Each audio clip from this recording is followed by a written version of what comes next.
ગુજરાતમાં દીકરીઓ સાથે બનતી છેડતી અને દુષ્કર્મની ઘટનાને લઈ બનાસકાંઠા જિલ્લા આમ આદમી પાર્ટી દ્વારા નાયબ કલેક્ટરને આવેદનપત્ર પાઠવ્યું. છેલ્લા કેટલાક સમયથી ગુજરાતમાં દીકરીઓ સાથે છેડતી અને દુષ્કર્મની ઘટનાઓ બનતી રહી છે. ગુજરાત સરકાર મહિલાઓ સુરક્ષા અને સલામતી આપવામાં નિષ્ફળ સાબિત થઈ રહી છે. ત્યારે ગુજરાતમાં 15 દિવસમાં જ બળાત્કારની 6 જેટલી ગંભીર ઘટનાઓ સામે આવી છે. દાહોદ, માંડવી, સુરેન્દ્રનગર, મહેસાણા અને ભાયલીમાં 16 વર્ષની એક માસૂમ દીકરી પર ગેંગરેપની ઘટના સામે આવી છે. આવી ઘટનાઓને કારણે ગુજરાતની દીકરીઓ, મહિલાઓ ખૂબ જ ભય અને અસલામતીની લાગણી અનુભવી રહી છે.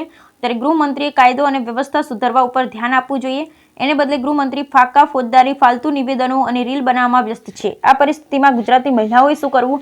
આથી ગુજરાતના તમામ પરિવારો વતી આમ આદમી પાર્ટી દ્વારા માંગ કરવામાં આવી હતી કે ગુજરાતની કાયદા વ્યવસ્થાની સ્થિતિને તાત્કાલિક સુધારી મહિલાઓને સુરક્ષાની બાહેધરી આપવામાં આવે અને આવી કથળેલી કાયદા વ્યવસ્થાની સ્થિતિ માટે જવાબદાર એવા ગૃહમંત્રીને પદભ્રષ્ટ કરવામાં આવે તેવા આમ આદમી પાર્ટી બનાસકાંઠા દ્વારા માંગ કરવામાં આવી. બ્યુરો રિપોર્ટ ભરત ઠક્કર, ડીસા, બનાસકાંઠા.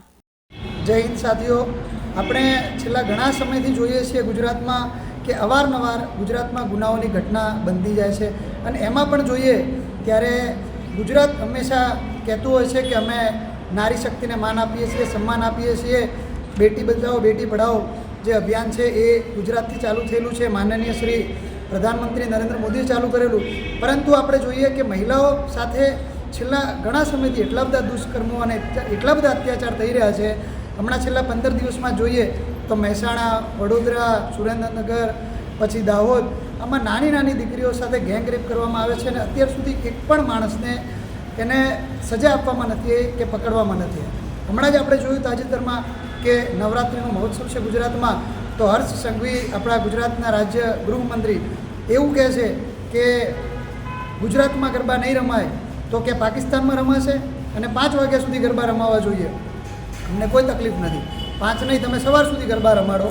પરંતુ જે આ ગરબાઓમાં હમણાં વડોદરામાં બનેલી ઘટના, અમદાવાદમાં બનેલી ઘટના કે જેમાં ગરબા કરીને જતી બેન દીકરીઓ ઉપર રેપ થયું છે.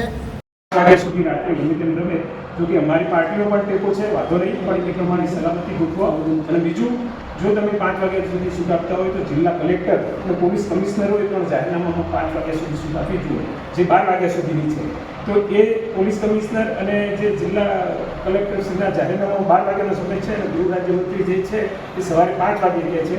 તો આ તો અરાજકતા ફેલાવવાની વાત થઈ ના. આને જ અંધેર નગરી અને ગંદુ રાજા જે રાજ કહેવાય ને આને કહેવાય. પ્રજાને આ ઓળખવાની જરૂર છે.